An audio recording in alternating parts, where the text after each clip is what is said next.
दोस्तों, आप लोग का स्वागत है मेरे चैनल पर। आप देख रहे क्रेजी फॉर भोजपुरी। चलो वीडियो स्टार्ट करते हैं। और मेरे चैनल पर नहीं हो तो सब्सक्राइब करके रखो। भोजपुरी का हर खबर सबसे पहले मेरे चैनल पर आते हैं। आज खेसारी लाल का 3 मूवी आने वाली है।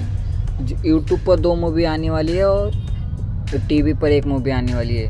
यूट्यूब पर 2 मूवी आने वाली, वो भी 16 तारीख को। चलो पहली मूवी कौन सी है? सन ऑफ बिहार, जो ये 16 अगस्त को शाम 7 बजे कैप्टन वॉच हिट यूट्यूब पर आने वाली है 16 तारीख को। और नेक्स्ट अपडेट यही है, प्यार किया तो निभाना, ये भी 16 तारीख को सुबह 9 बजे इंटरटेन रंगीला पर आने वाली है। और नेक्स्ट अपडेट है मेरे पास रंग दे बसंती, ये मूवी 15 अगस्त को रिलीज होने वाली भोजपुरी सिनेमा पर। चलो बढ़ते हैं नेक्स्ट अपडेट को। नेक्स्ट अपडेट है मेरे पास रानी चटर्जी की मूवी दीदी नंबर 1। ये मूवी आपको 17 अगस्त भी फॉर भोजपुरी टीवी पर देखने को मिलेगा और 18 अगस्त को सुबह 9 बजे बिफोर भोजपुरी टीवी पर देखना। नेक्स्ट अपडेट है मेरे पास सौभाग्यवती, यह मूवी 17 अगस्त को बिफोर भोजपुरी यूट्यूब पर देखने को मिलने वाली। नेक्स्ट अपडेट है मेरे पास काजल यादव की नई मूवी का फर्स्ट लुक आया है। मूवी का नाम है शादी के बाद।